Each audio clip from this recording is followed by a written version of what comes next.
भाजपा की सरकार बनने के बाद धान खरीदी की अव्यवस्था का आलम यह है कि टोकन नहीं मिलने पर किसान ब्लेड से अपना गला काट रहे हैं, आत्महत्या करने की कोशिश कर रहे हैं। ये कैसी धान खरीदी है? भाजपा तो खुद को किसान हितैषी बताकर सत्ता में आई थी ना। भाजपा ने किसानों के हित के नाम पर खुद के तारीफों के पुल बांधते नहीं थकने का काम किया था भाजपा की सरकार में। लेकिन आज किसान लाचार है, बेबस है, हताश है। चॉइस सेंटर के चक्कर लगा लगा कर किसानों की चप्पलें घिस गई, टोकन नहीं मिल रहा है। ये कैसा सुशासन है? ये कैसी धान खरीदी है? आज इसी मुद्दे पर बात करेंगे।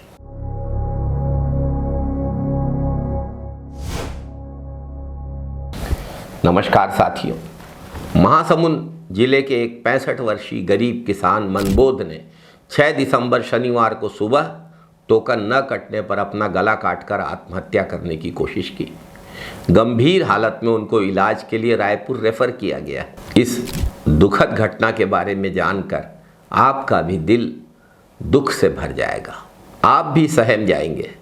वो बुजुर्ग किसान 3 दिनों से लगातार टोकन के लिए चॉइस सेंटरों के चक्कर लगा रहा था, पर टोकन मिला ही नहीं। कैसे कागज भांजे है? पंजीयन टोकन नहीं हो पातेगा, एक ऐसे करेंगे है। 2-3 बार चॉइस सेंटर में गए हूँ, लेकिन वहाँ भी ऑनलाइन नहीं बता रही से। तो कुछ अपडेट बताया करे कहा रही से। और 2 बजे बुलाए रहे हो और धान बर्दी धान आए रही से, ओकर नाम से दे कुछ गला वाला ले कर दा रहे अपन।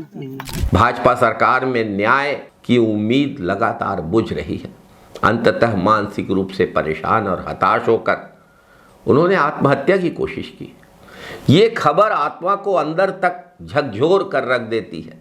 क्या मजबूरी रही होगी उस किसान की, क्या विवशता रही होगी, पैसे की जरूरत रही होगी, खाने के लिए पैसे चाहिए होंगे, बच्चों की कोई जरूरत रही होगी। भाजपा की सरकार में किसानों की ये दुर्दशा हो गई है। एक तो धान खरीदी देर से शुरू करती है ये सरकार, किसानों को टोकन नहीं मिल रहा है। किसी तरीके से टोकन मिल गया तो धान खरीदी केंद्रों में इतनी अव्यवस्था कि किसान अपना धान बेचने में मजबूर, बेबस और लाचार पाते हैं अपने आप को। कहीं सोसाइटियों में बारदाने नहीं हैं, कहीं सर्वर फेल है, कहीं पर्याप्त कर्मचारी ही नहीं है। पूरा का पूरा सिस्टम ठप, टोकन का सिस्टम ठप, धान खरीदी का सिस्टम ठप, धान खरीदी का पूरा तंत्र फेल। स्वयं को किसान हितैषी बताने वाली भाजपा की सरकार भी फेल। ऐसा नहीं है साथियों कि ये सब ऐसे ही हो रहा है, ये सब भाजपा सरकार जानबूझकर कर रही है। कांग्रेस की सरकार में भी तो यही कंप्यूटर सिस्टम था। कैसे टोकन कटते थे किसानों के। ये सारी अव्यवस्था भाजपा सरकार की किसान विरोधी मानसिकता का जीता जागता सबूत है। एक सोची समझी साजिश है। बाबूला वो है बर्दी चरत है, तो हम कल सुबह टोकन कटवा के रहे, तो टोकन नहीं कट पाई। यानी 2-3 दिन से परेशान रहे न मना नहीं कट पाई ना, तो का टेंशन रही से का तो अंदर में हमारे घर के नहीं बते सो। तो घर बाद सुबह बर्दी निकाली और जाके निकाल के ना बीच में हाथ सकल अपन खुद के लल काट ले। कितना एकड़ खेत है पूरा? हमारे 1 एकड़ 40 में है। धान पूरा कट के हिलवा के हाँ रखे हो घरे में। भाजपा सरकार किसानों का धान खरीदना ही नहीं चाहती, धान खरीदी कम से कम करना चाहती है।